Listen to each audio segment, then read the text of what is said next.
Daisy. Teresa, you work here? I help out Mrs. Windsor once in a while. You still waitressing at the pizza? Restaurant? Yes, sir. Daisy, how's your lobster? It's really delicious. Charlie didn't tell us that you were in the pizza business, Daisy. Mrs. Windsor and I consider ourselves pizza connoisseurs. Really? I worked in a pizza place one summer up at the Cape. Remember, Mom? There's certainly nothing wrong with being a waitress. A noble profession, right? Certainly a profession, at any rate.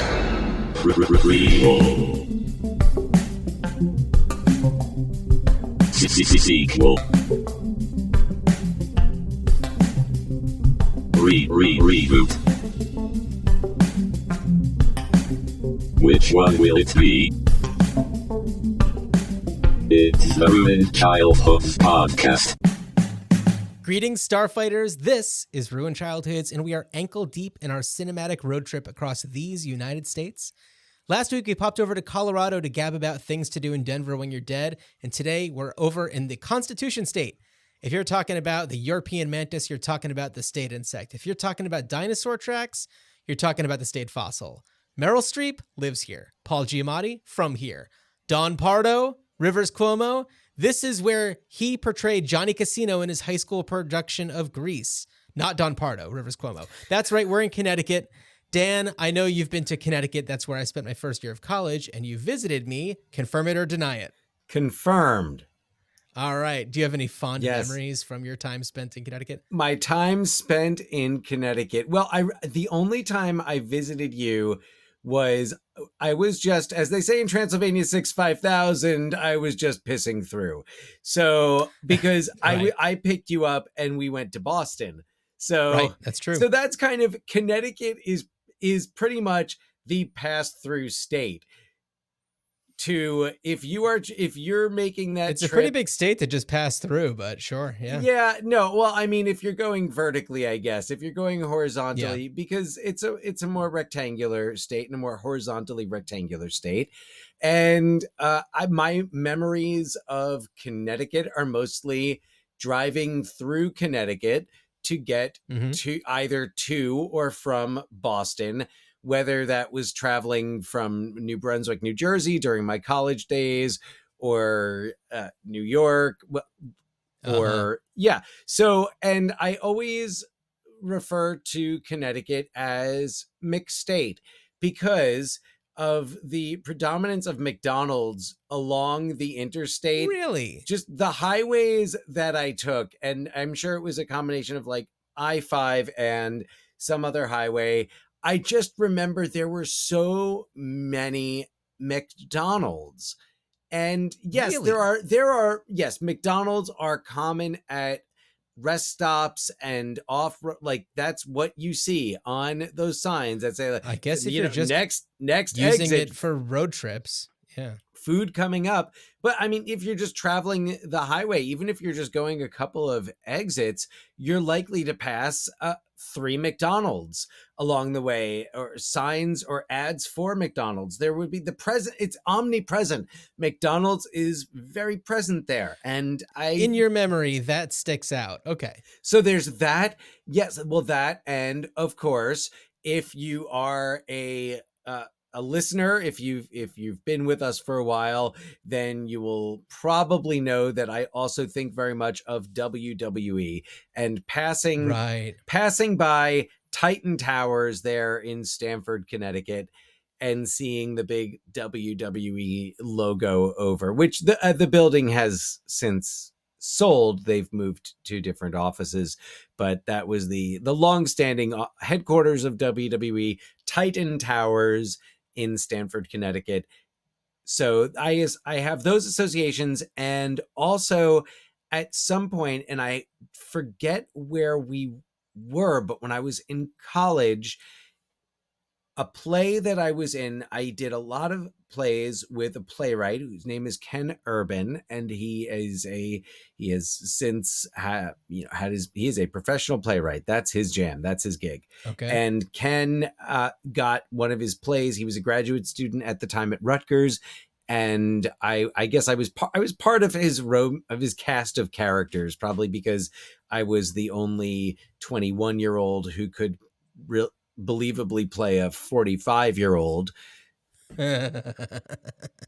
And so often, and he had characters that were these not likable kind of older straight white men, and those are the parts that I would play. And one of his plays got chosen for a festival of staged readings at one of the campuses in I want to say Hartford, but I don't think I'm right. So I remember that. I remember nothing about the surroundings. There's nothing. It could have been Connecticut. It could have been Milwaukee. It could have been anywhere. Got it. No offense to wherever I was, but we came up to town. We did the reading, and then we went back to the hotel and all got really drunk, and that's pretty much it. Okay. That's what I remember. So John, I'm sure you have many more memories of Connecticut, having lived in the state for a time. Sure. Well, I spent my first year of college there at the University of Hartford in West Hartford, Connecticut, and it wasn't what I needed at the time, so I transferred to school in Philadelphia. But I also spent not most of my, because that would have gotten very expensive, but I spent a lot of weekends actually going up to Boston because it's a short bus ride away, and I just knew so many people who were going to school there, and it was a more active city. And in Hartford proper, there just wasn't much going on. I only remember going into actual Hartford just a couple of times, and one time was to go see the throwback group Manhattan Transfer. Oh, hold for applause. And the other time was to go to Connecticut Pride. They had a little Pride festival in a park, and the MC was Anthony Rapp. And this would have been 2001. Pretty fresh off Rent.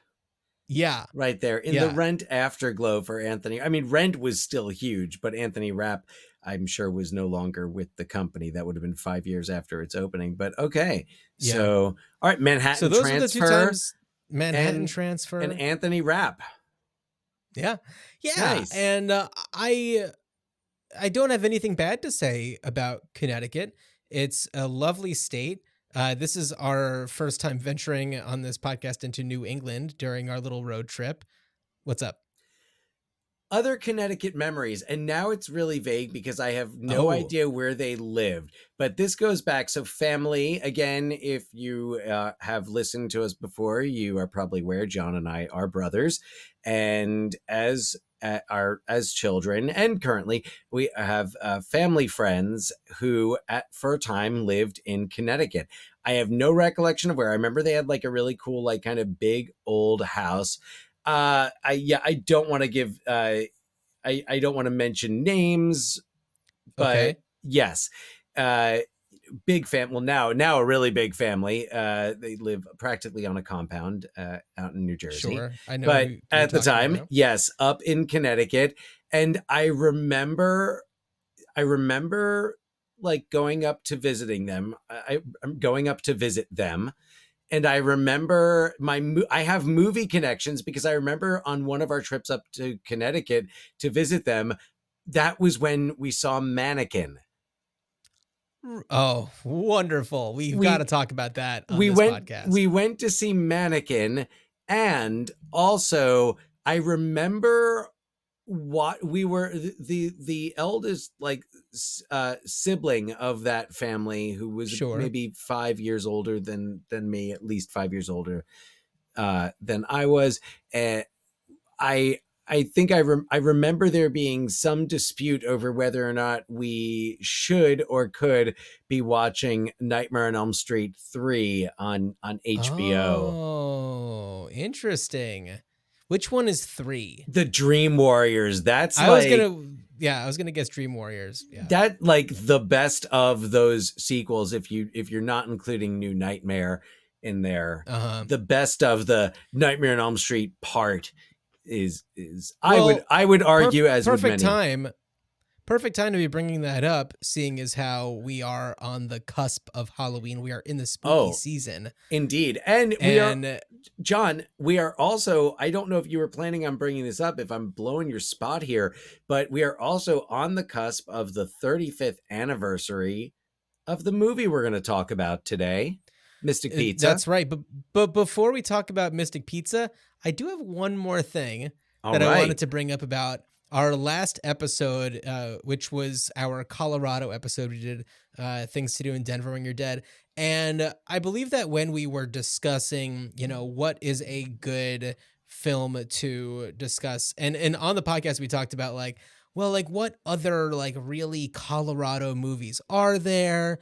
And we even mentioned something that's set in the mountains. And then I remembered there is a movie that famously takes place, I'd say mostly or more significantly in Aspen. And the beginning of it is set in, I'd say, is it Providence, Rhode Island? But I'm talking about Dumb and Dumber. You're not talking about Aspen Extreme? No, I'm not talking about Aspen Extreme, but no.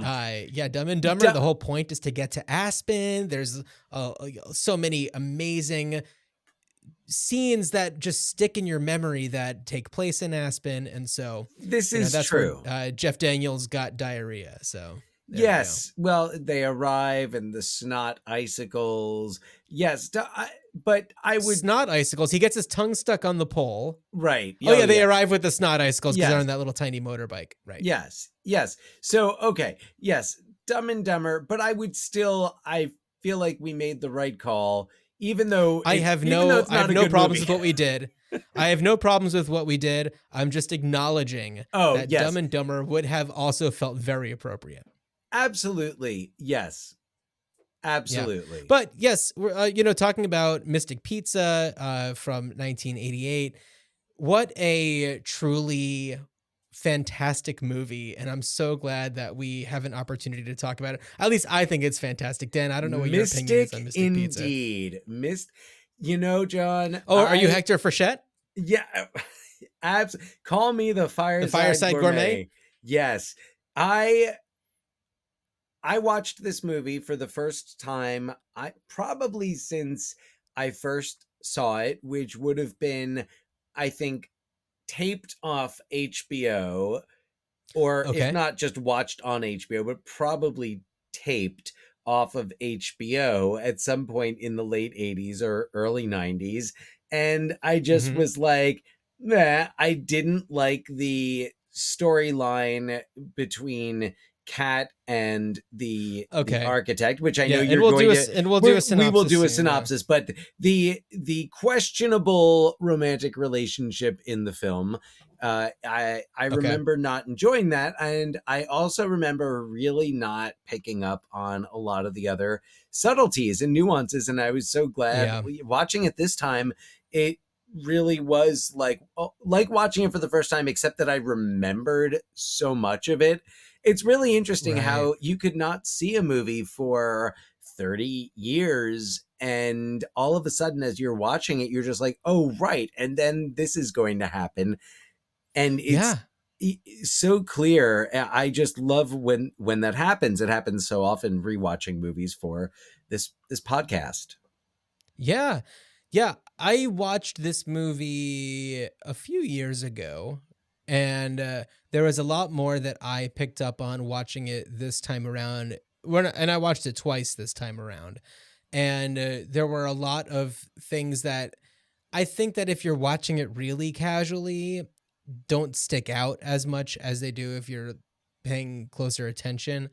And because the cast is so incredible and it's, really centered around the youth, the 1988,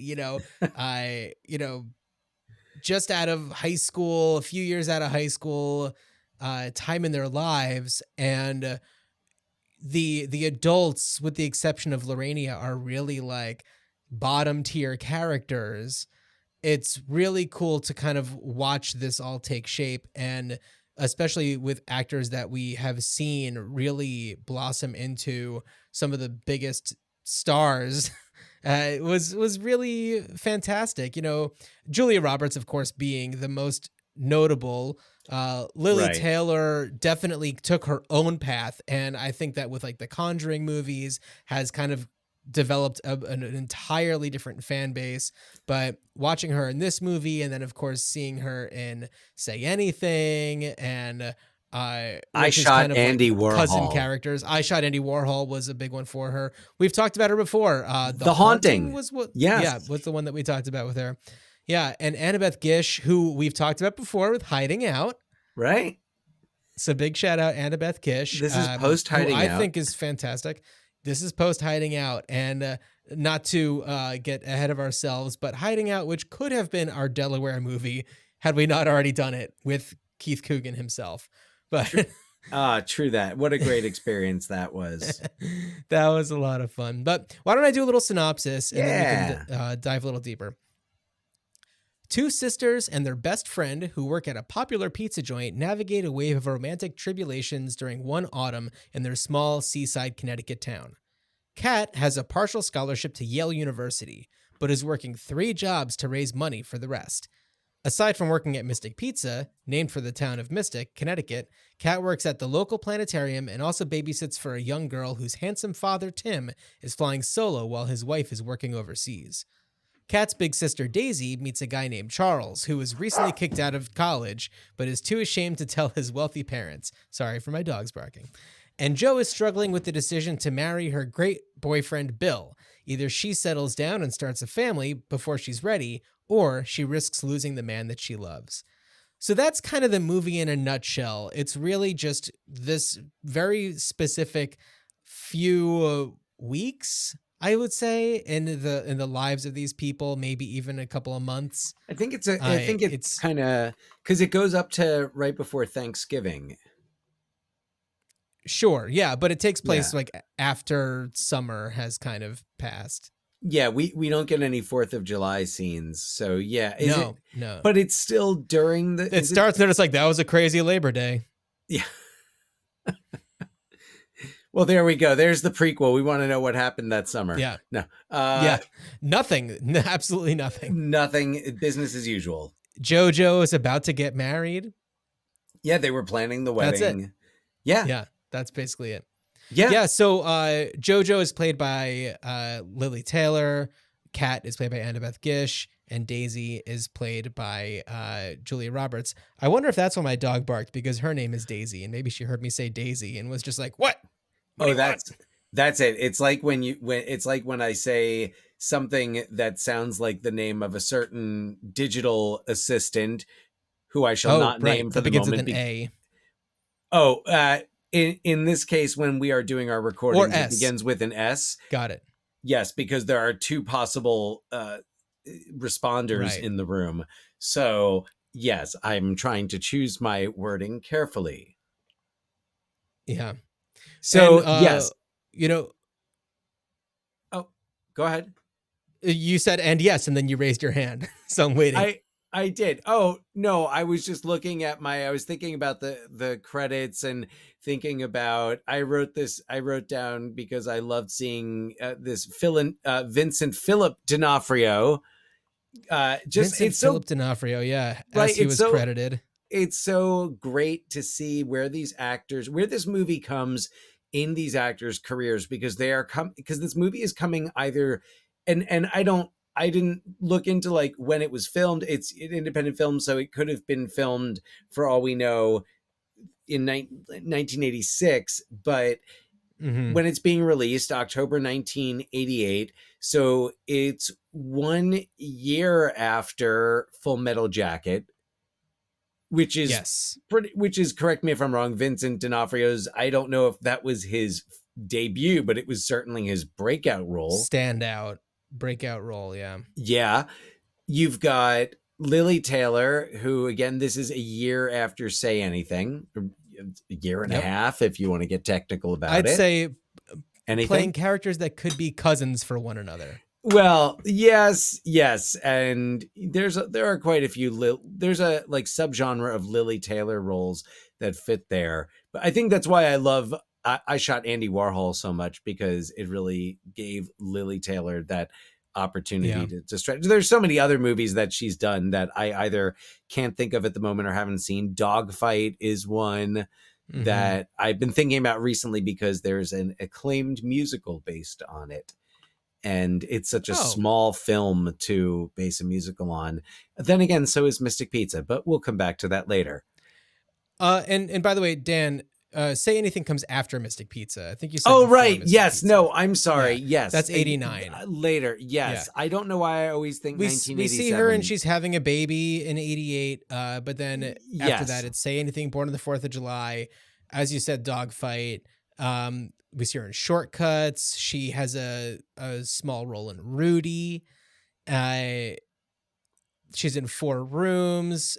A lot of stuff even before I shot Andy Warhol. Well, a lot of indie. She became really, she's one of those actresses really ingrained with that mid-90s indie boom that we talked about on our Things to Do in Denver When You're Dead episode.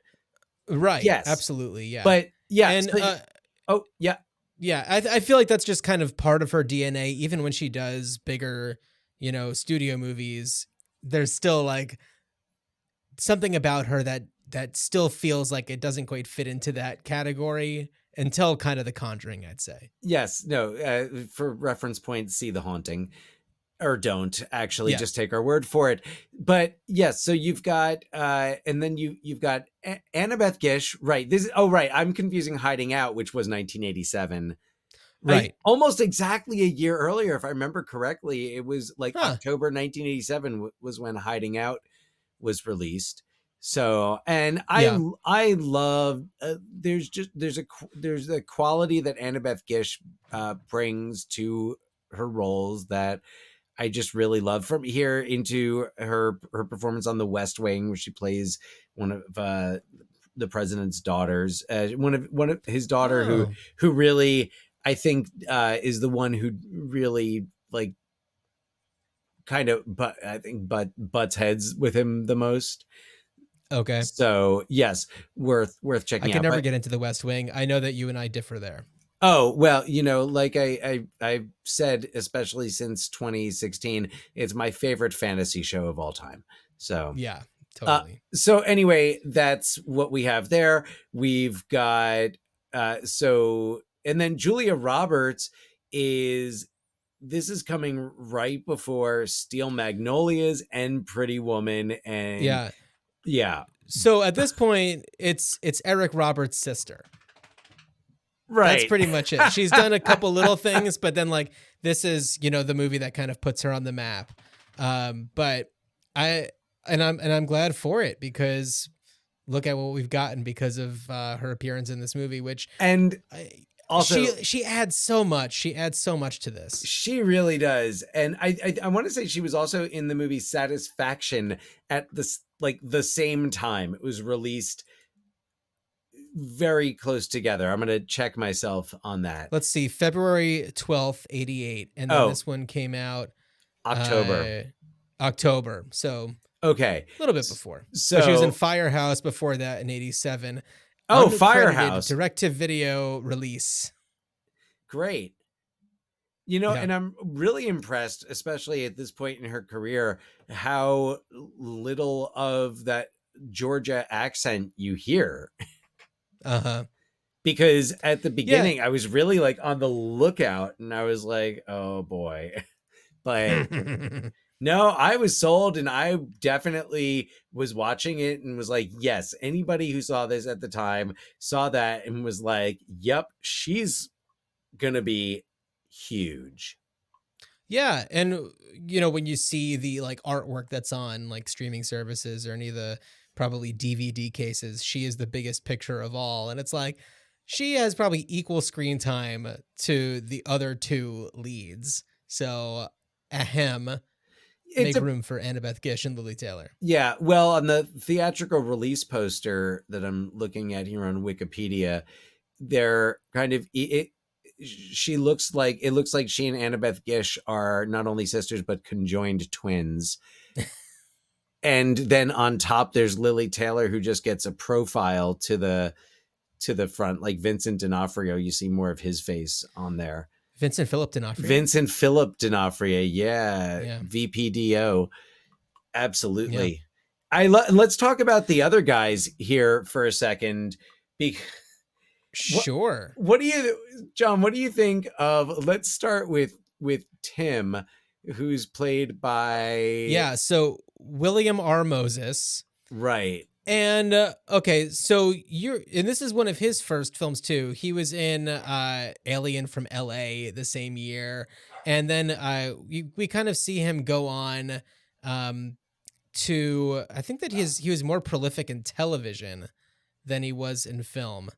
Yeah, I'm looking at this. Oh, did he do A Murder, She Wrote? Yes, he did. Of course he did. I don't even need to look. Yeah, but he did a lot of television roles. Oh, he did them all. Love Boat, Fantasy Island, a lot of television Falcon films. Mm-hmm. Yeah, and I think that as his portrayal of a young 30-something architect who's a father that's perhaps going through some marital troubles. He plays him well. The character, though, is unsavory and is a snake, and plays that whole, I'm this really nice, friendly guy, and kind of just traps her in and brings her in, and is like, oh, it's cold, take my sweater, and like puts it on her. Yeah. And, that and scene plays with this girl's emotions. And we're supposed to feel bad for him when his wife comes back. I'm sorry. I don't feel bad for him. Are we supposed to feel bad for him? I think that his portrayal makes it seem like I don't know. It's almost like the character forgets who he is. And maybe it's like he started his adult life too early and is trying to still glom onto a little bit of youth. He has a successful architecture career. He has this wife who's very successful. He has a 4-year-old daughter. So he probably would have been like in his mid to late 20s when he became a father. Yeah. And perhaps that is meant to kind of connect to Lily Taylor's experience, where she is afraid of starting a family and starting her adult life too early. And I don't know if it's just like my mind kind of making the connections that weren't meant to be there. But when I see it, I'm just like, oh, this is somebody who, sees this person who brings this part of his personality out of him. Right. And yes, she's probably 18 or 19. We don't get their exact ages, I don't think. And do you think she's going into college? She's going into college, but we don't know how long she's been out of high school. Well, yeah, I don't. Right, I think it was. We know that she's starting. We know that she's starting at Yale in the winter term. I think she says like in February. Well, she says it after Thanksgiving, which is like, that's weird. She says that she's starting in February. Oh, she does. She specifically says February. Yeah. I know. I remember the conversation at the end when she's like, "Oh, it's going to be Thanksgiving." February's after Thanksgiving. It's just a little ways away. It's really not that far. It's negligible. It's fine. So, right, she's going to be starting college, and yes, maybe she's taken more than just a gap semester. Well, we don't know how long she's been just trying to like save money. According to her mom, she has 4 jobs, but we only see 3. So I don't know, maybe she is coming off of another job that's ending. I don't know. Or there's just material that got cut and that line just doesn't make sense, but which is probably more likely. There was going to be a whole trilogy and they were just going to cover the other 2 jobs. like Mystic. Well, we have 3 jobs. Mystic we have Autos. the planetarium. Yeah. We Oh, have- right. we The have pizza place, planetarium. Yes. the planetarium, and we have the babysitting job. So that's 3. Okay. All right. Yes. So what's the 4th job? That maybe we'll get to that later. Watching after Maybe. Daisy, looking after Daisy because she's just Oh. always up to no good. You don't have to say the name.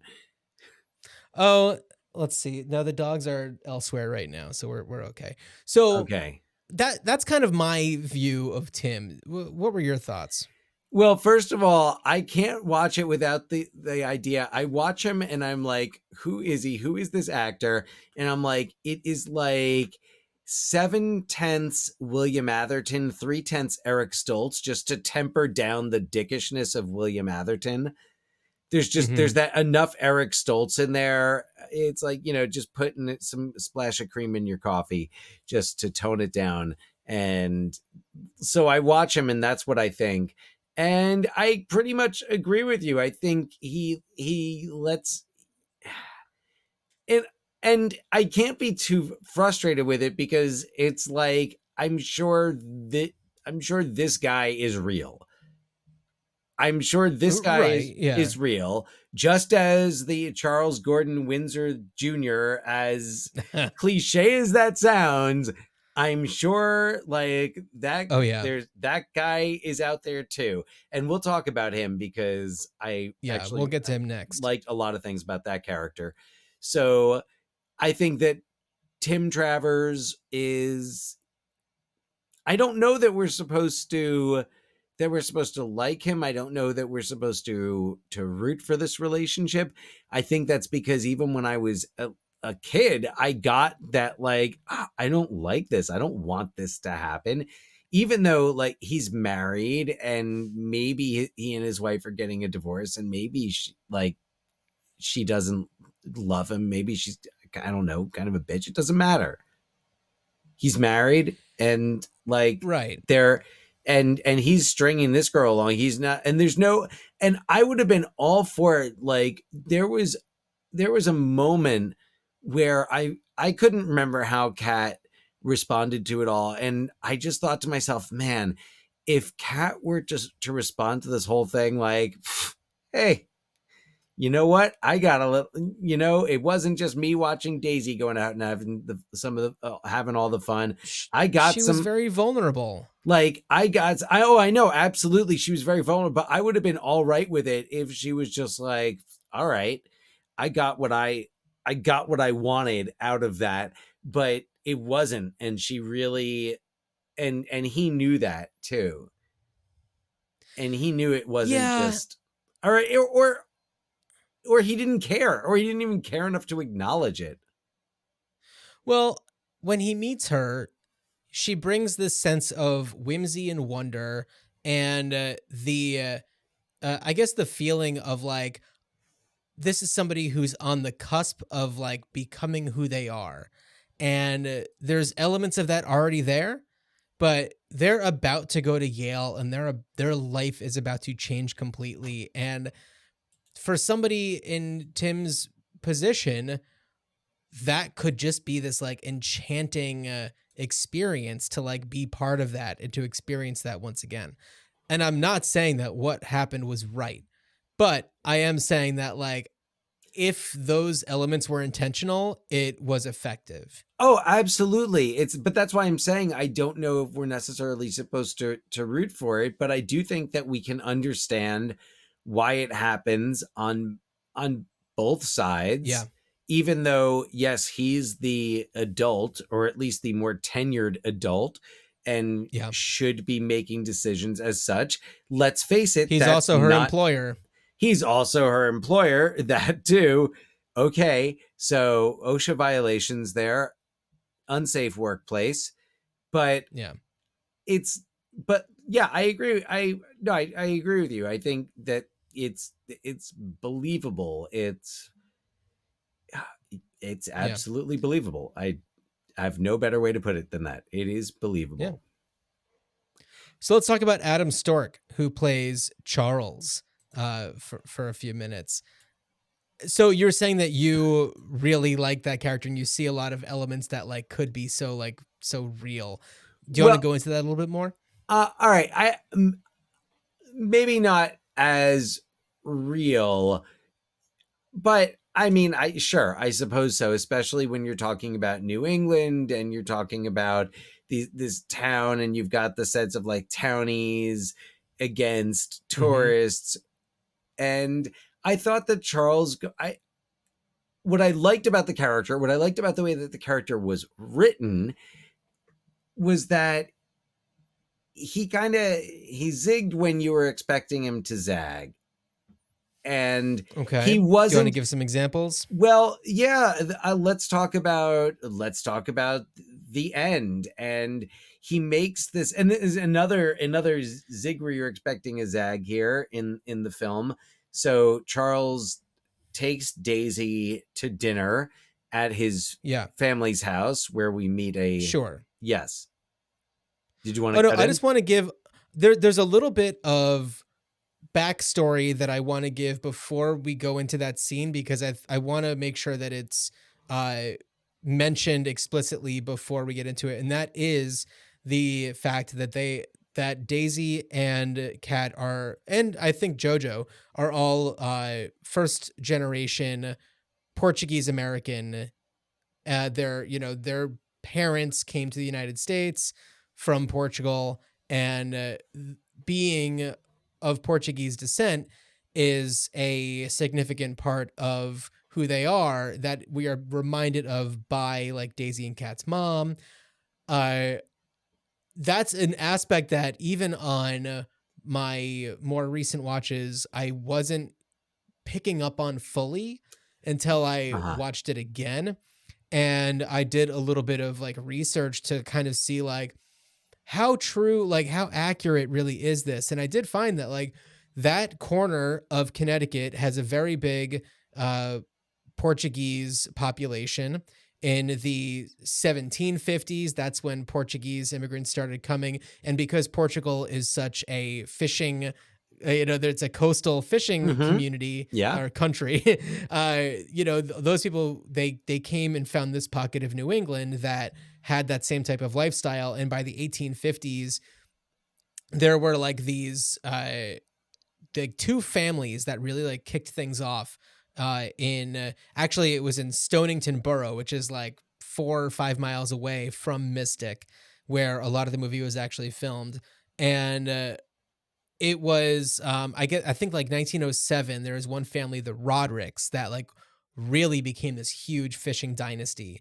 And so by like 1950, half of that area's fisher people were Portuguese. And so it's safe to say that like, Mystic, really had a strong representation. And for there to be, as we know in New England, there also is a very large white population. And New England has, I think, a reputation that's perhaps more of a stereotype, but it comes from somewhere, to, that it's kind of a haven. New Haven, but a haven for, socialites to kind of have maybe their summer homes, things like that. So anyway, I just wanted to kind of go into that a little bit before we kind of get into that dinner scene, because that dinner scene is huge. Yes. Thank you.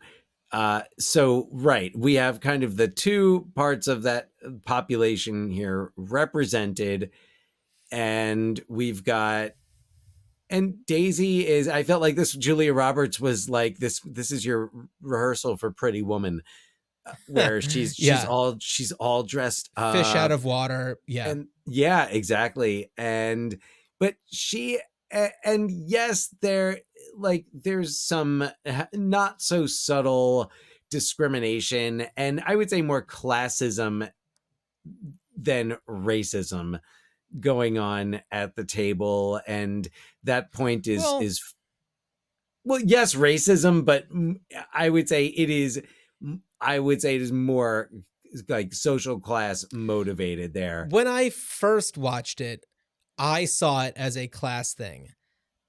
The more I learned about and more I noticed about how core being from Portugal is to Daisy and Kat's family, the more it resonated as a racial thing, especially because the inciting incident is because Daisy's friend Teresa, who is Oh. also of Portuguese descent, is Right. there working. She's serving and picking up the dishes and all that kind of stuff. And there is explicit racism when Teresa, spills some sour cream on somebody's arm, and they're just like, "Oh, the Portuguese are so hard to train." Oh, right. Which is yes. is like classism plus racism smushing together. Well, yes. I forgot if that was a line that like the aunt said, or if that was like something that he said, because Charles is looking for a fight throughout this. Oh, 100%. Well, that's when he responds and saying like, "You can't even train your husband to sleep in the same bedroom as you," or whatever it is. And it's kind of just like, okay, gloves are off. And it's super uncomfortable for Daisy. From the moment they start where he's just grumpy and says, "I'm going to get a beer. You want one?" It's such a point about drinking beer. Sure. Yeah. And Matt Damon just doesn't want to eat the green stuff. Matt Damon, who is Charles's younger brother, he's great, and he fits in so perfectly, and he's in there. He does what he's supposed to do. Was that his first on-screen performance? I want to say that it was. You know what the next question is. Did Matt Damon do a Murder, She Wrote? Matt Damon, to my knowledge, has not done a Murder, She Wrote. I could see a young Matt Damon. I will say I'm into 1988. So in the world of Cabot Cove, in the time that I'm watching it, the movie Mystic Pizza is about to come out. Okay. That's all I'm saying. Nice. But yeah, Matt Damon, it's this movie, I think, because Damon began his film acting debut career in film Mystic Pizza. Yeah. So I think that because he has his first role in this, it kind of adds on to the fame of this movie, which is already like, oh, it's the start of Julia Roberts' career. Yeah. And Matt Damon is there. Like, how did this happen? And of course they would reunite in Ocean's 12. Correct. Yes. Or I guess, wait, is she in Ocean's 11? She is in 11. Yes, she is in Ocean's 11. Yeah. Yes. So they reunited in Ocean's 11. They have probably reunited other times, but famously in the Ocean's films. Yes. So Andy Garcia from Things to Do in Denver When You're Dead. Wow. So, all right. So Charles Such a small world. So I want to get back to after the dinner, when Daisy tells him off, a great Julia Roberts showcase there. I love the way she says Portuguese. What's that? I love the way that she says Portuguese. Oh yeah. When she says, "You're not good enough for me," and leaves. Yeah. I thought that was such a hell yeah moment. It's a great moment. It really is a great moment, but I think it's a nice moment that he comes back at the end. Spoiler alert. He shows up at Mystic Pizza on the day of JoJo's wedding. Another spoiler alert. So and even she recognizes it's ambiguous. She doesn't know what could happen when she has that last little scene with Kat. And right. He's like, "Oh yeah, I saw he's back." And she says, maybe, who knows what will come of it. But I really like that she just brings a lot to that. She brings a lot to the character, but I don't want to sell short the writing and just the way that these characters are written, because had it been written by go ahead. Yeah, no, well, I want to talk a little bit more about the Rougeau family, because I know that we're going to get to JoJo and Bill pretty soon. So the Rougeau family, so Kat and Daisy and their mom, there is a large component of all of their motivations that have to do with, talking about class, and where they fit into society. And for Daisy, Charlie I'm sure that she also likes him for who he is, but she also sees perhaps a ticket out. And I think that, and she's also being accused of like, you're only with him so that because he's rich and he can like get you out of this life and you're pretty. And so that can happen for you. And for Kat, it doesn't, going to Yale doesn't necessarily mean like it's a ticket out, but it is certainly a step in the right direction in changing the trajectory of your life where, your parents do, or I think your mom, I don't think that did their dad pass away? I can't remember the story. Wasn't he there I don't remember him being in very the background I don't of remember, scenes? I don't know, but their mom No? is definitely more there. And she works out on the pier, cleaning shellfish and things like that. And for them, it's like these are opportunities to kind of take what their parents have done, which is move to the United States, and then kind of pick up from there. And because Kat has, intellect and the ability to get a higher education, that's her path. Daisy, she has her looks.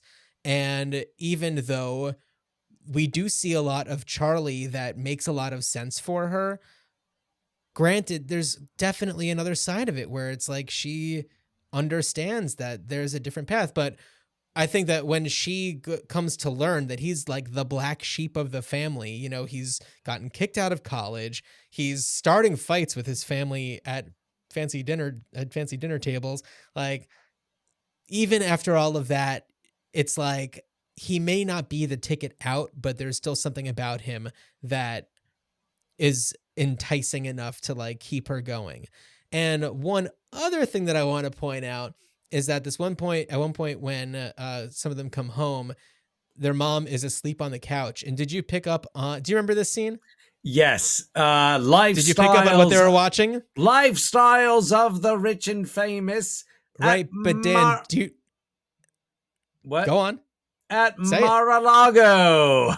Yes. And did you hear the very prophetic line in this Lifestyles of the Rich and Famous all about Mar-a-Lago? Think of how many classified documents you could store inside that bathroom. Dan, they're talking in this very short clip that they're showing in the movie Mystic Pizza from the Mar-a-Lago episode of Lifestyles of the Rich and Famous. They're talking about how the dining table seats 45. And I was like, whoa. Oh, holy Somebody shit. called Nostradamus because a prediction has been set forth. I missed for better that. or worse. To the best of my knowledge. Why would you pick up on it? I think I was just like, they said Mar-a-Lago, right? And then it was like the dining table seats 45. Well, why would I pick up on it? Because I picked up on the Mar-a-Lago bit and well, sure, yeah. Like I'm a nut. But yeah, I would fascinating. Yes. Oh, well, it's but kind you of know, like, but the point is, she falls asleep watching Lifestyles of the Rich and Famous. Like, yeah, it is all about like a glimpse into like a window to the world that is, aspirational, where maybe even though she says like we are happy with our lot in life, there is something about people that live that lifestyle that is fascinating to Mrs. Arujo. Mm-hmm. Anyway. Well, and I mean that show was huge back in the 80s, and if you think about just the culture of the 80s, where there was the quote unquote idea of trickle down economics, and basically that just kept the wealth in the top whatever the 1%, so to speak, and except that everybody the 1% of the top 1%, right? And they oh no definitely that was a good, no, we all caught that was an excellent parody, and we like everybody just kind of looked at that was the thing, is to look at these people who had this obscene wealth and what they would do with it and say, oh wow, gee, if I keep working hard, I'll get that. Yeah, but in the world of this movie, and what I mean, not just like in Mystic Connecticut, but like the movie itself, it's like nothing is unintentional. To show that on TV at that time is like so it sends a very clear message. Well, that's her. She's asleep. That's her dream. She's Yeah. You're gonna fall asleep watching that. Of course, maybe you're gonna dream that your dining room table seats 45 people. 45 people. Yeah. 45 very nice people.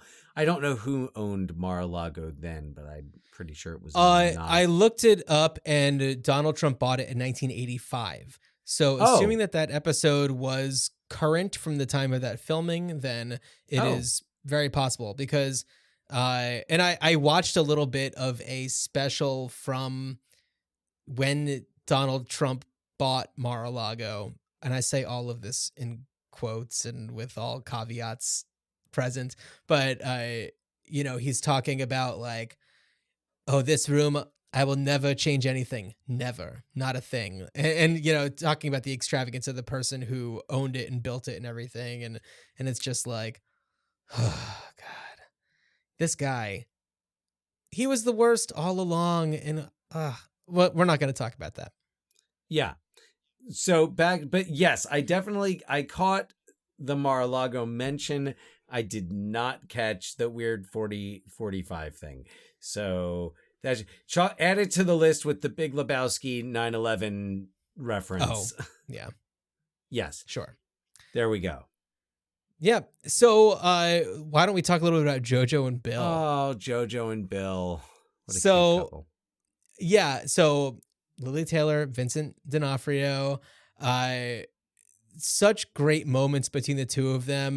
Bill is another, first generation Portuguese American, and he's got his own little fishing operation going on that I think was like his father's, and he's doing that, and their story is a little bit more cut and dry, because it is a above the board relationship that doesn't have any questionable aspects to it.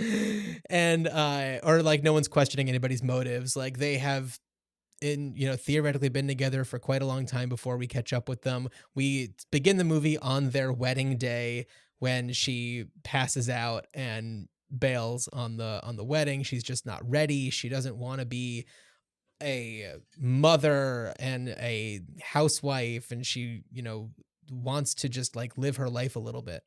So gotta love her. Yeah. And she also like wants to get laid, like she wants to have a sexual relationship with Bill. Yes. Yeah, and he wants to be married and do the thing that you're told you're supposed to do. Yeah, exactly. And of course they're very religious, which I'm sure just plays into it even more. I love the scene when they're trying to hook up, and there's this like Jesus statue that's so big and bright and just like staring at him, and it makes him feel so uncomfortable. Oh yeah. It's so many great, when they're coming out of the bathroom and like the old lady's waiting there. Oh my! Oh yeah, because they're hooking up in the Mystic Pizza bathroom. Yeah. Vincent D'Onofrio, really just incredible, and we talked about this on our Stuart Saves His Family episode. That's when I really started paying attention to him. But everything I see him in, I always love him. I mean, you mentioned Full Metal Jacket before. Same year he was in Adventures in Babysitting, which is the year right before this. Going on, and his work in JFK. I love him in Ed Wood. Clearly Stuart Saves His Family. And he's really become a huge success with like another generation since he played what's the name of his character? Kingpin. Yeah, that's right. And Daredevil. And he was fantastic in that. And I saw him and I was like, yeah, of course.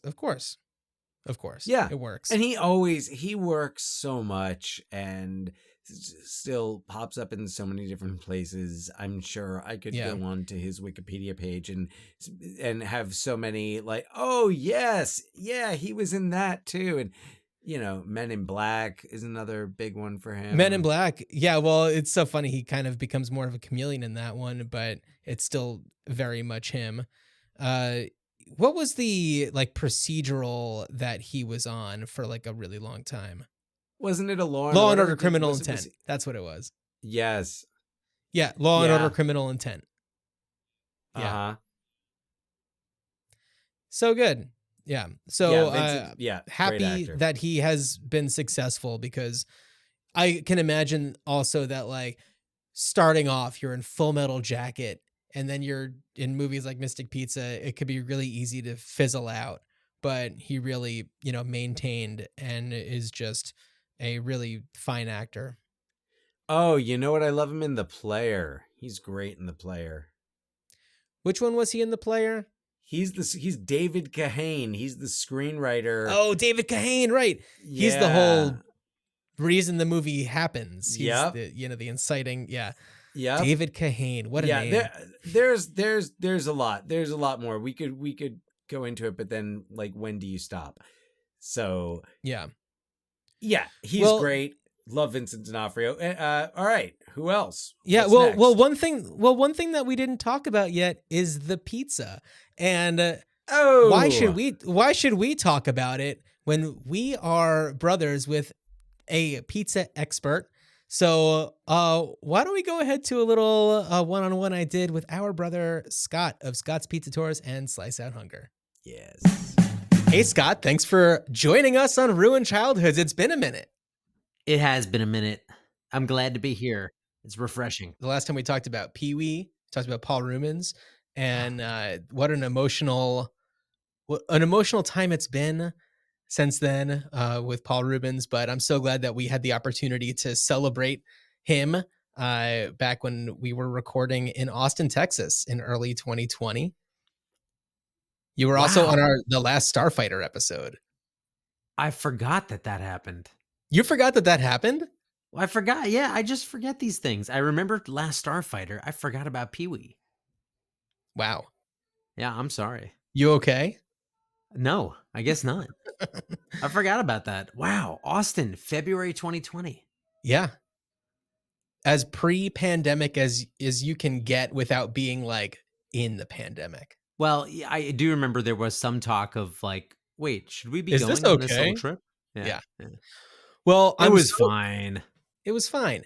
I'm so excited that we get to talk about Mystic Pizza in a very different way that Dan and I have been talking about it, because as many people listening probably know, and Dan and I have definitely talked about it a bunch on the podcast, you are the owner and proprietor of Scott's Pizza Tours, and also the nonprofit Slice Out Hunger. And who better to talk to in our Mystic Pizza episode than you? We have a pretty open line to you, which is a cool thing about being bros when we're dealing with pizza stuff. So first, I wanted to talk to you a little bit about the movie, which I know that when you're on tours, pizzas in movies probably come up, maybe with Ninja Turtles. Are there any other, like, pizza movies that you get asked about, or that kind of come into your life in big ways? Definitely. Well, being in New York, the number one is Saturday Night Fever. Interesting. Just because that opening scene is, Yeah. it's such a weird, it's an iconic scene, but it's where he, like, it's where Tony stacks two slices Right. and eats them, and like nobody ever does that. Like, that's not a thing that people do in New York, but it's like a thing that when people come to New York, they're like, oh, let me do that. It's classic. And it's like, I think that's only ever happened once. And it's so funny, because we did an episode on Saturday Night Fever, and that didn't come up at all, because I think that unless that's kind of like you're thinking about pizza while watching it. Also, that movie, if you only watch the beginning of it, it's a completely different movie than if you watch the entire thing. Well, let's also say, like, it's not like I do dancing tours. You know what I mean? Right. Yeah. I'm in pizza brain most of the time, which means that, like, that scene comes up in conversation a lot. Okay. Are there any other ones? Fast Times. Okay. Yeah, getting the pizza delivered to the classroom. Classic. Yeah, well, which, like, is, to me, is way more of an iconic, like pizza as the sign of independence and youth. Problem with authority. Oh yeah. I love it. I love that. That scene is, like, to me, a real pizza scene.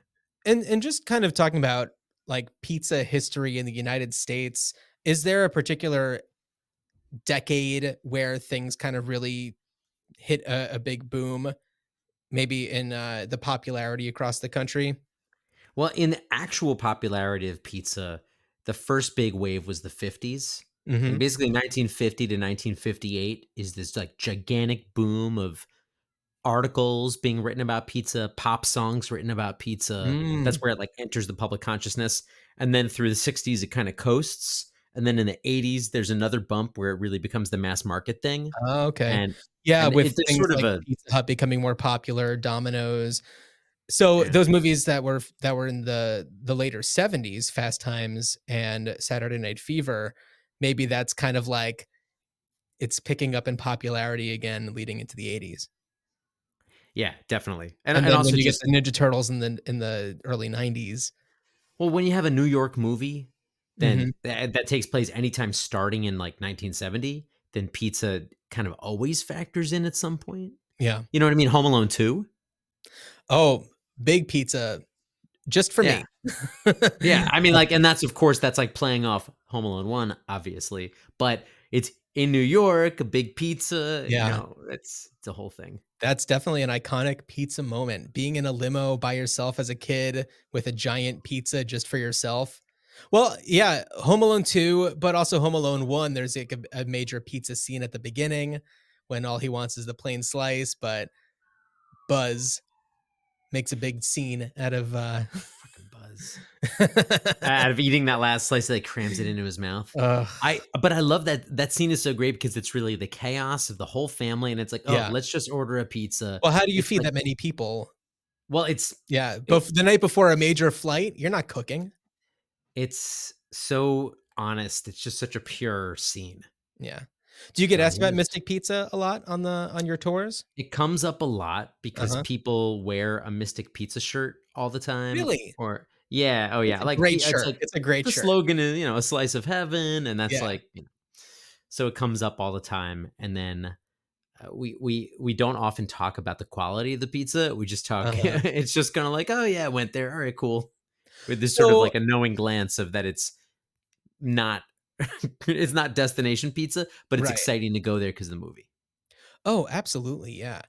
And we're talking about Mystic Pizza because we're doing a series of podcast episodes covering each state in the United States plus DC and Puerto Rico, and we are going alphabetically. So we're in Connecticut, and this is our Connecticut movie because it really feels, unless you're doing a movie that takes place at like Yale or something like this, feel or like some sort of prep school in Connecticut. This feels very authentic Connecticut. It's a a seaside fishing town, and you're getting a lot of that like authentic Connecticut vibe. It's filmed in the area where it takes place, and the idea for the movie came about because the writer was in that area and saw this Mystic Pizza place, and that's in was just like, oh my god, now I've got all these ideas. I'm gonna make a movie about it, and well, first of all, you've had the pizza, correct? I have had the pizza, yeah. So, not to say that the pizza at this pizza place is supposed to be the pizza that's at the place in the movie, but what was it like from your best recollection? The pizza, like ignoring the comparison to the movie, the pizza is kind of to be expected from a Connecticut pizza. And when I say a Connecticut pizza, I'm disregarding Southern Connecticut. Okay. I mean like New Haven. Yeah. I'm kind of disregarding that. I'm talking about the rest of the state, which is Greek pizza, which is usually pizza baked in a pan. It's a little bit thicker on the crust, but Mhm. it's not a Sicilian or a deep dish. It's just a little bit tubbier, a little softer on the base. And I remember having a pretty dry cheese layer, and I'm almost sure that the cheese was on top of the toppings, although I could be Oh, misremembering really? that. Which would be different Yeah. from the movie because in the movie, you can definitely tell in the scene where, the food reviewer is sampling the pie, you see like the mushrooms and peppers on top of the cheese. Yeah. Oh, yeah. It's not to be compared to the movie. Right. But It's it's its very own much Greek pizza. It's like this Connecticut, New England Greek pizza. So that's what's also very interesting. So you're talking about Greek. influence on the pizza there. The movie Mystic Pizza is about a Portuguese community. Those seaside fishing communities are largely Portuguese, and the way that it's described by the Leona, the woman who owns the pizzeria, she has this special recipe for the sauce using spices and a recipe that was brought over from her family in Portuguese. Are you familiar with any sort of Portuguese influence on pizza, or is that completely made up for the movie? I'm definitely aware of Portuguese influence on the South Shore of Boston. So Oh, really? we're talking New England, like Yeah. not far off from where we're talking about in Mystic, Connecticut. And on the South Shore of Boston, you have several bars that offer pizza, and it's like New England bar style pizza is what they call it, and Mhm. they're small 10-inch pizzas, usually a little bit thicker, and very often they have Portuguese sausage, linguiça. Oh, so And for that, it's really the sausage that's bringing the influence over. yeah, it's sausage. There's some other toppings that I remember sticking out that were a little bit in that vein, but the linguiça is the main one. Interesting. Yeah, and also because this movie is really about this fishing community, what's also interesting about the Mystic Pizza is that it doesn't specify if maybe there is any sort of seafood, maybe crab or lobster seems to be the popular thing that's going on over there. They do offer scallops or scallops. I noticed that on the menu. So I don't know if there's any other influence that's coming in, but so the linguiça is the type of sausage. Linguiça is a Portuguese sausage, and it's really a rich, fatty sausage, and it's great on the pizza. I actually really love that. On the South Shore of Boston, I remember having a bunch of pies that had that, and then they have like pizzas with beans on them. Really? Yeah, it's Ooh. funky. It gets funky. So because this is an episode that we're talking about Connecticut, you mentioned Southern Connecticut, the New Haven style. A lot of people rave about the New Haven pizza. Is that its own different type, different style of pizza that you find in the rest of Connecticut? Yeah, New Haven, the pizza that centers around New Haven is totally different from what's north of it, Mhm. because the New Haven pizzerias all opened in by the 20s and the 30s, at least the ones Okay. that are still open today. The oldest ones opened in the 19 teens, but Hmm. Frank Pepe's opened in 25, Sally's opened in 38, Modern opened around the same time. I think it was also 38. And then there's a place called Zupardi's that's been a bakery since the 30s, then became a pizzeria a little bit later. But totally awesome, old school, thinner, denser, crunchier, different from New York style because crunchier, less foldable, and not sold by the slice. Oh, So okay. that's its own universe. And is there any reason why the pizzerias that open there, why they have this one style? Is it coming from a different region? Yeah, exactly. They're mostly from Amalfi. Oh, okay. So most of the people who ended up in New Haven, who came in from Italy, were from Amalfi, which is just west of New Haven. And that means that they're getting pizza that's from the source, Naples, Italy.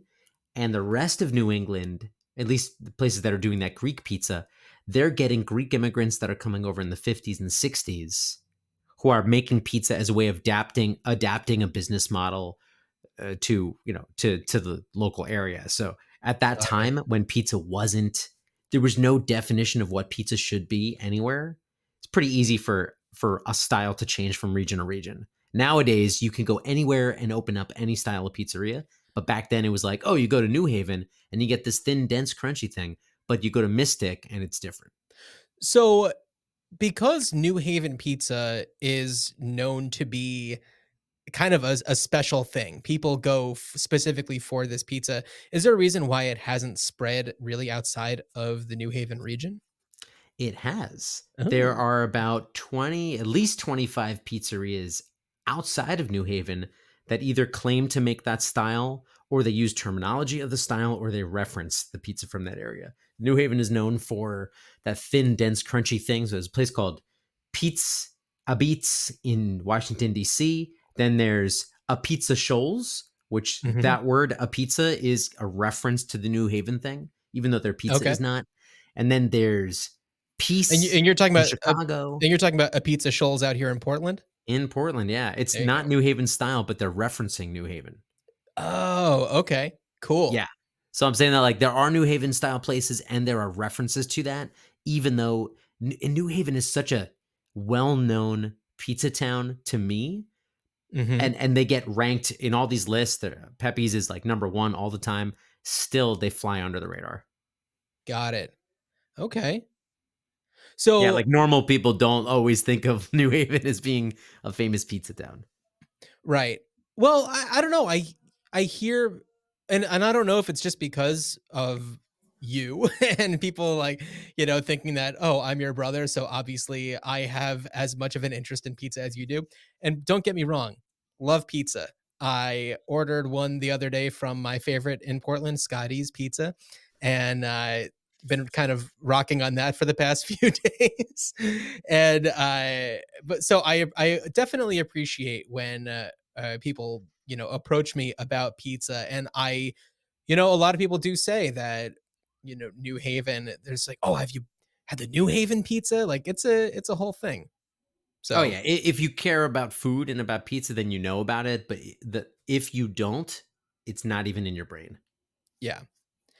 So what I wanted to know, because I know that you did watch the scene with the reviewer, the guy, the snooty guy who reviews the pizza, and I don't know if you watched the scene also where he's actually eating the pizza. I know you've seen the movie years ago. How would you review the reviewer?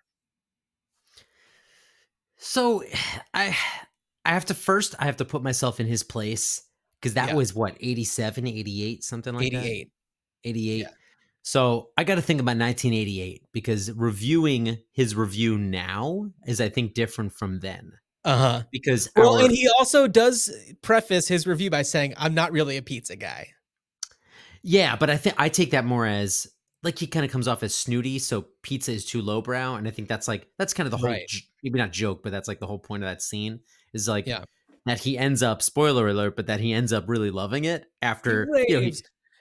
So, yeah, this is, so the reviewer Hector Frechette, the Fireside Gourmet. Fireside Gourmet.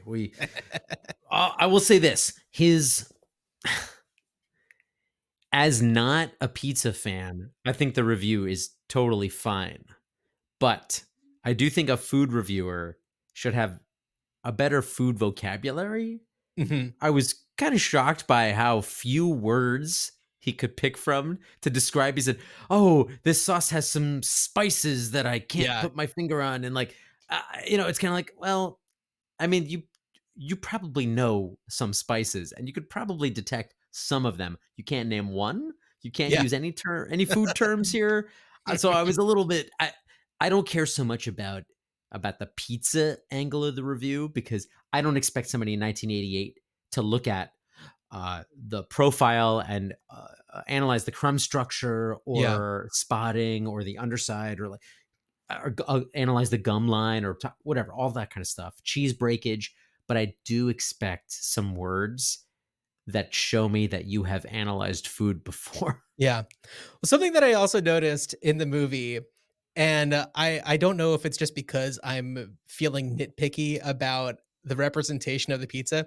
So when Hector Frechette eats his pizza, he gets a very long, you call it cheese pull? Is that what it is? When, you see the big Yeah, stringy casing-y these strings of cheese. very So when important. he's eating it, it's this huge cheese pull as he pulls it away from his mouth. But in another scene where Annabeth Gish's character is, with Tim, the guy she's babysitting for and having this relationship with, she brings a pizza for them to eat and she takes a bite, zero cheese pull. There's Yeah, nothing yeah. to it. And I'm sure that it's, for the scene, the point isn't to be looking at how the pizza is. The point is just like they're having a pizza. It's not about the quality of the pizza, whereas the Hector Frechette taking that big stringy piece of cheese bite, it has to look different. I'm gonna go ahead and defend the film. I think that they got it right when they didn't give cheese pull because that pizza had been in a box and cooled off, and that's you will not get cheese pull after the cheese has cooled off. You mentioned the word box. I want to know if how much pizza box technology has changed from 1988 to maybe Almost. be more forgiving of, moisture and to maybe create a better experience for at home cheese pullability. Almost not at all. No change. No change. I mean, people have made better boxes, Yeah. but they're not in wide circulation. And for anybody listening who doesn't know, Scott is a pizza box expert, Guinness World Record holder of largest collection of pizza boxes. So it's not Yeah, like so he's asking anybody. it's really funny. I was on Literally a wrote the tour- book on pizza boxes. Yeah, I was on a tour yesterday and somebody asked something or they made some comment about pizza boxes and I had a response and they were like, "Oh, people have obviously asked you about that before. You had a real response." And I was like, "Well, I kind of collect pizza boxes. Yeah. It's kind of a real serious thing." Anyway, the pizza would have cooled off. It wouldn't have had cheese pull. The cheese pull would happen when the pizza is hot. And I also think that's very 1988 to have the Mm. whole, you remember TV commercials for Pizza Hut and all that in Oh, yeah. 1988, and it was all about cheese pull. All. Yeah. So I think the movie nailed it. Well, it's also kind of like when you're watching the Ninja Turtles cartoon and you see the like super cheesy pizza. And also, yeah, Pizza Hut at the time with the cheese and the crust innovating that. Is Pizza Hut the one that innovated that movement? The cheese and They the did crust? the stuffed Okay. crust, yeah. Yeah. So the whole idea was like, how much cheese can you possibly get in this thing? And it's Wasn't that a a lot of David it's Cross bit? We put cheese in places you never dreamed of. well, speaking of David Cross, and this is kind of what I wanted to wrap up on a little bit.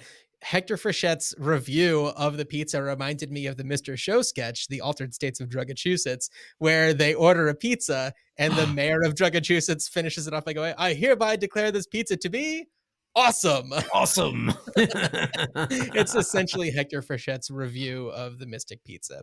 Yeah, his review is just really funny. He's like, it had several flavors and textures, and it was food. And when I chewed, I digested it shortly after, and it was delicious. And he's like, no, like he said all these things that made it sound they were like derogatory. And then at the end, he's like, yet I still found it to be most excellent. Right, dudes? And he like twirls his mustache. Yeah, totally monster. I mean, I found that scene to be flawless. No issue with it. If he were judging that pizza today, then he would be held to higher standards. But it was 1988. Oh yeah. Things are Well, different. and I'll ask you, if you were to be reviewing a pizza like that, what would you be looking out for? So I judge pizza all the time at competitions. So I'm currently rewriting or trying to propose a rewriting of how the judges look at pizza. Ooh. Yeah, a lot going on in the pizza world. And what I do is I look for objective flaws, meaning signs of under or over fermentation of the dough. So maybe it's pale. If it's pale, it means that not enough free sugar is available for yeast to convert and to brown, or all that sugar is gone, which means that it doesn't brown, so you get pale crust. I would look for gumminess in the interior of the dough, meaning that it didn't cook thoroughly.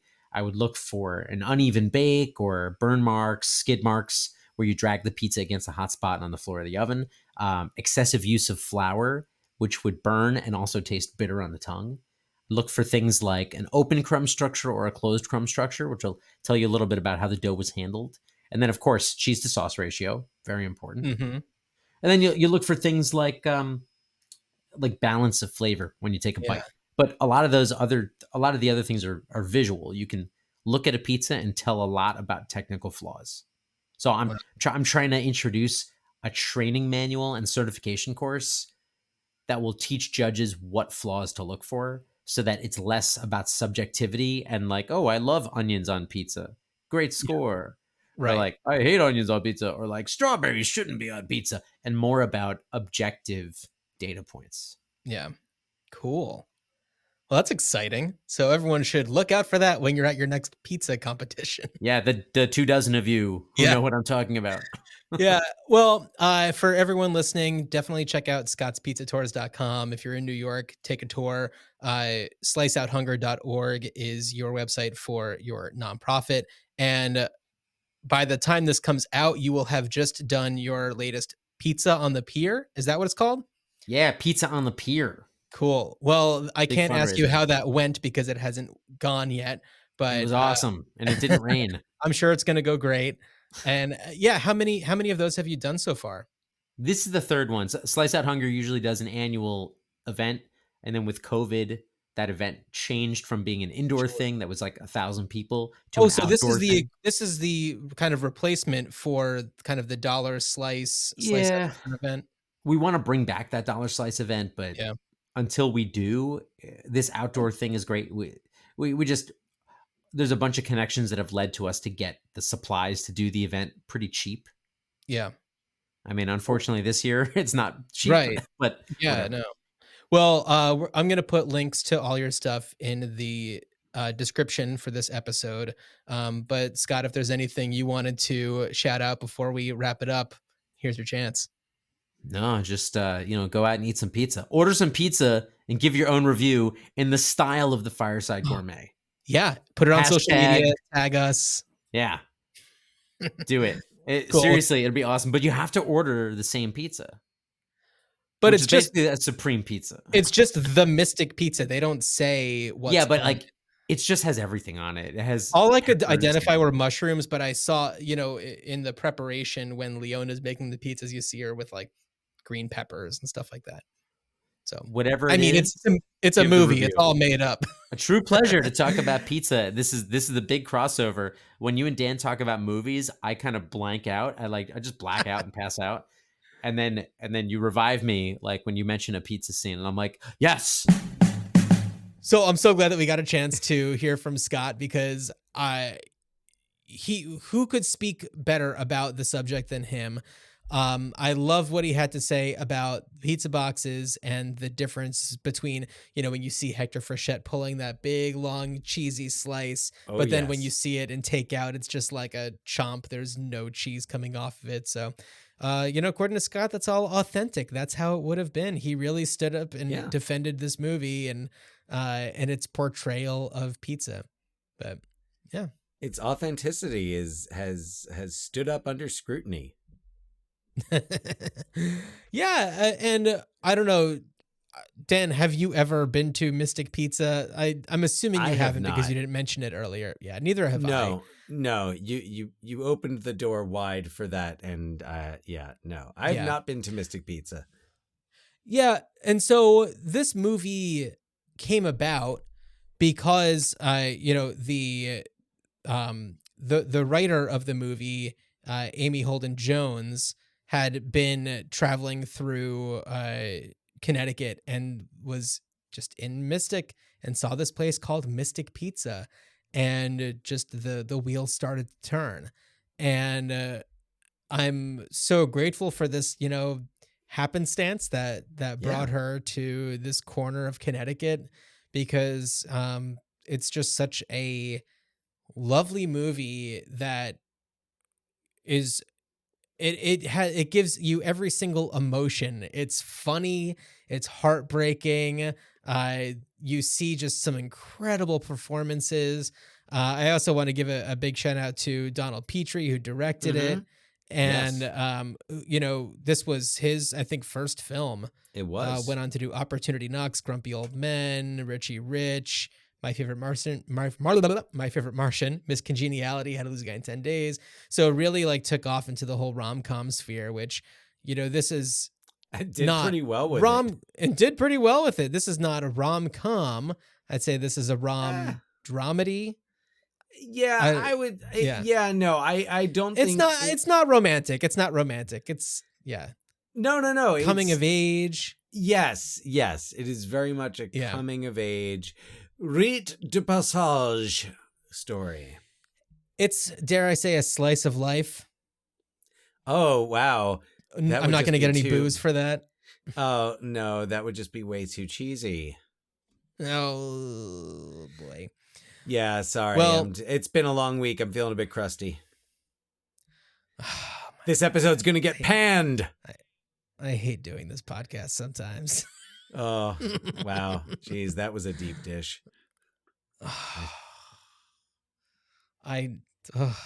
Pepperoni. I don't know. We have like 47 states to go. I can't quit. So, Dan, what would you do given the opportunity to bring this movie back these days? Okay, well, first of all, let me point out that it has been adapted into a musical, which I think is the obvious. It's the obvious choice, and clearly it's the not obvious for choice. me, but I appreciate that they did it, and it's a jukebox musical, which you've pitched for other things before. Yes, it is a jukebox musical featuring like the female-led hits of the 80s, like Cyndi Lauper, but also like Go-Go's and Joan Jett and the Blackhearts, I think. So, and didn't Melissa Etheridge write music for it? Yes. Like specifically? Yes, indeed. Yes, yeah. Melissa, Come to My Window, Etheridge. And yes. So, okay, that's been done. Here's what I'm thinking. So I'm seeing a series, and it follows how Daisy, JoJo, and Kat now own Mystic Pizza. Okay. Leona could be retired. There's no reason, she doesn't need to be dead. She's there. She's given them the secret to the sauce, and they are holding that secret. And they are also potentially perhaps played by actresses of Portuguese descent.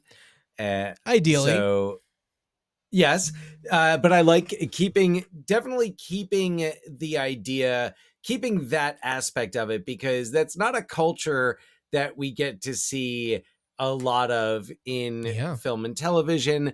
So, and I don't know, John, have you ever partied with the Portuguese? Not to my knowledge, like explicitly. John, I have partied with Portuguese people, and Portuguese people know how to party. Okay. Which, like the wedding scene, I saw that. And all right. So specifically, I will reference Paul Goncalves. A shout out to Paul Goncalves, who I remember going to his Eagle Scout dinner, and this was being held at his very Portuguese church in Elizabeth, New Jersey. And afterwards going to the reception where we were all served pitchers of wine. Oh, wow. And drank and just dance. And like, there was no option to not dance. And like, you wanted to dance.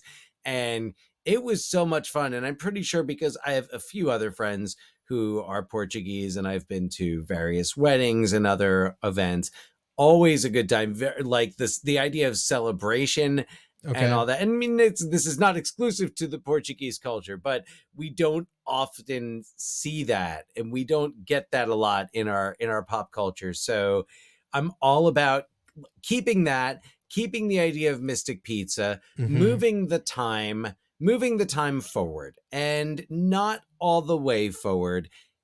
Here's why. So, okay. So what has happened to our characters?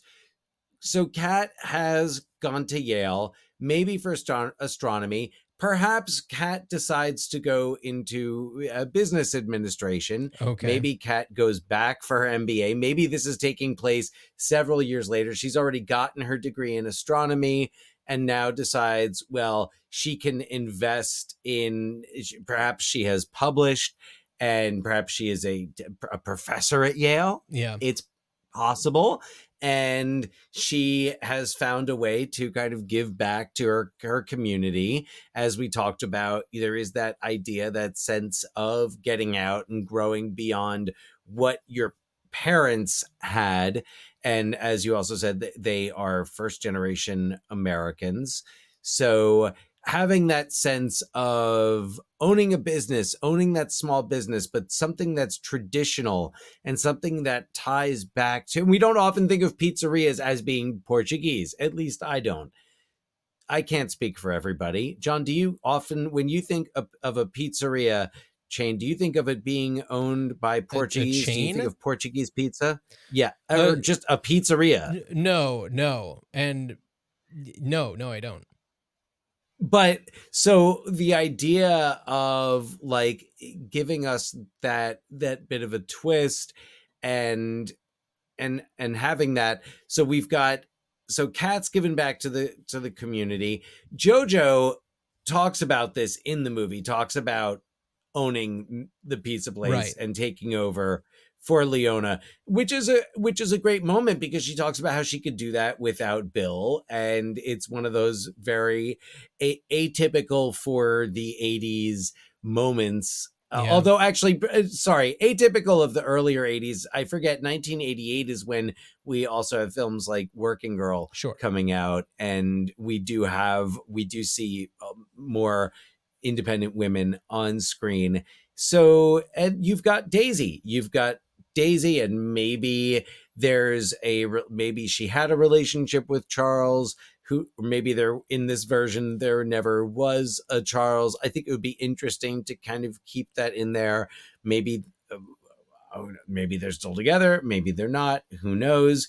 But I like the idea of the three of them owning Mystic Pizza and having this business that has gone from being a profitable business that they could live off of to, after they get this big review, and of course we're setting it more current, and I'm thinking like 2019, and you've got more of like foodies giving it attention, Yeah. and it's getting all this, it's getting tagged on Instagram so much.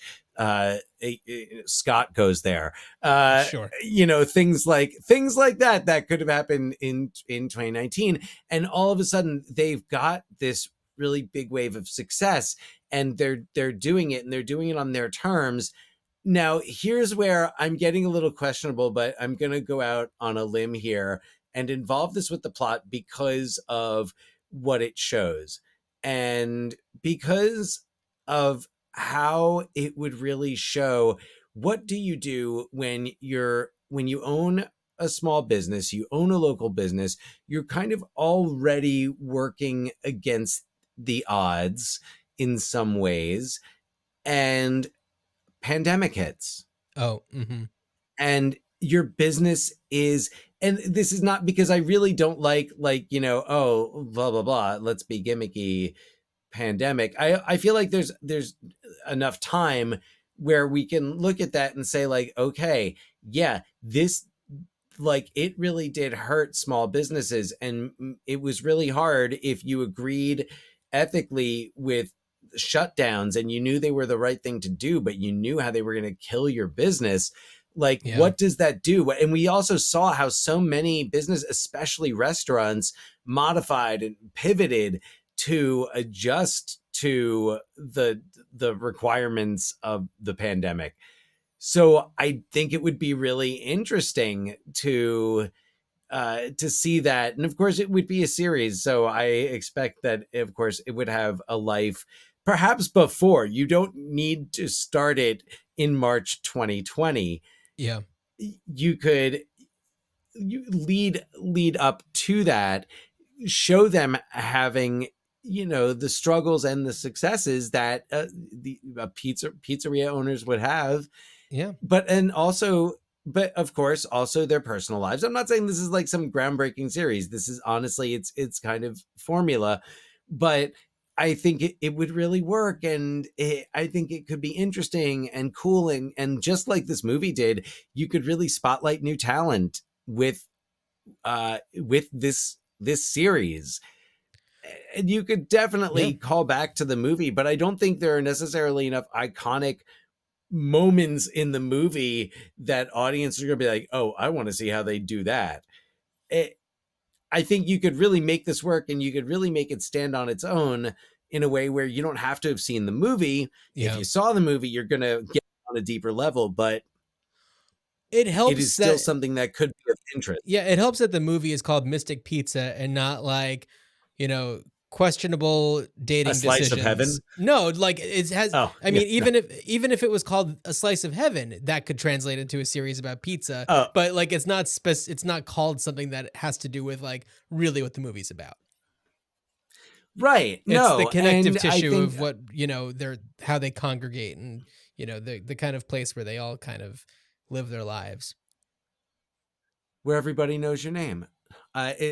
The whole story of being inspired by a place to just create something like this just makes me think of Cheers. Well, so also much. the actual Mystic Pizza place, it was called like Ted's Pizza.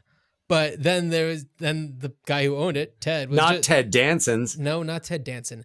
But the guy who owned it, Ted or whatever, was just like, what even is that? Let's just call it Mystic Pizza because we're in Mystic. And had he not done that, we would not have had this movie. No. Yeah. No. Yeah. So, going to your point about having to adjust to COVID types of things. I mean, pizzerias, I think, did a lot better than places that were, harder to translate into a to-go experience. And luckily they had that cute little van to do delivery. And perhaps they would also have opportunities to do outdoor experiences, weather permitting. This is true. Though I do, March 2020. And I will also say, I think that the impact of being well reviewed and becoming like a destination place, like TripAdvisor, highly rated, and they get all that walk-in business, people who wouldn't be ordering delivery because they're out of range, but people who would maybe say like, hey, we're going to drive an hour and go to Mystic Pizza. Yeah. Or it's like, let's get an Airbnb over in Mystic and order it to go. Cause it's not necessarily about the ambiance of the restaurant. Certainly Hector Frechette had a not so savory experience when his glass of water had dentures in it. So it's not like he even mentions once the full experience of going there. He just talks about the pizza. Which I wondered if that was an intentional reference to Clockwork Orange or just a kind of like that. I don't think it was at deal. all.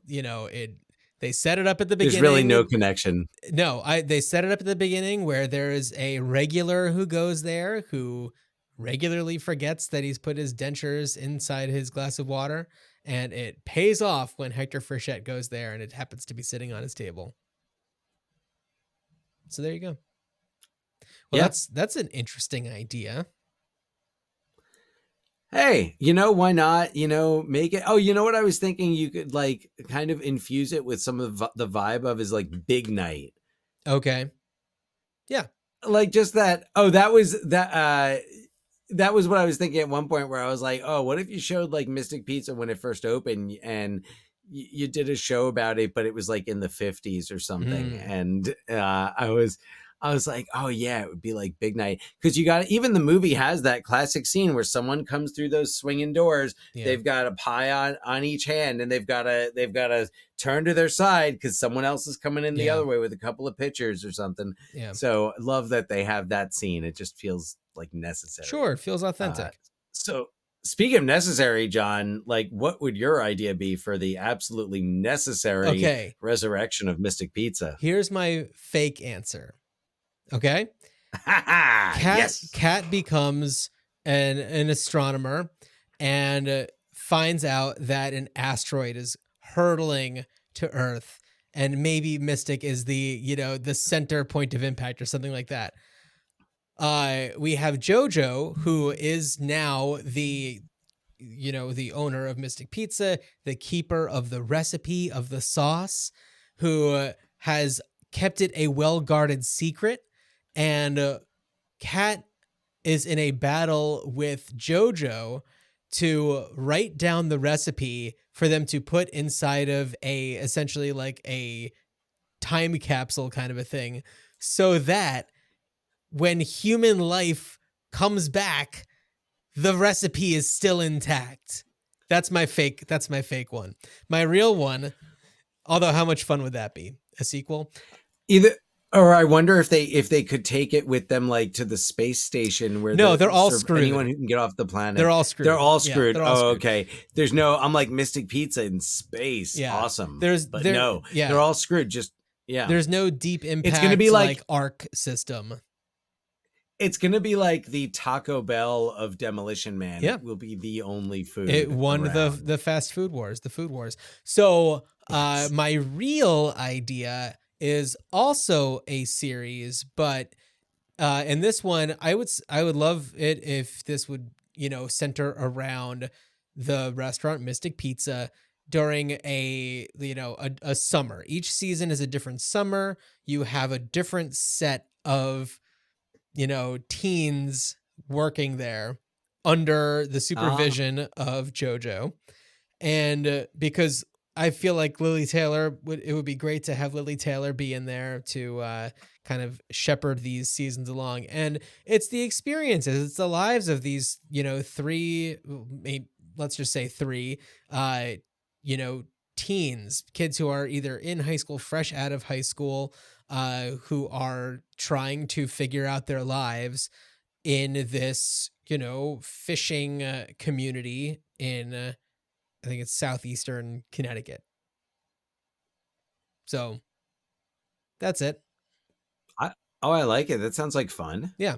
I like the idea of like the different summers. How many, would you do a Fargo thing where you really jump around in years? No, I don't think so. Or would you kind of just go like, all right, like this summer, this is what's happening. It's the kind of place where it's the kind of place where it's like the summer is their busy season. That's when the most people are coming through, and that's when they need to like beef up the staff with these high school kids. Or maybe it's just, before they're going off to whether it's college or moving someplace or studying, or not studying, but just like spending time abroad, something like that.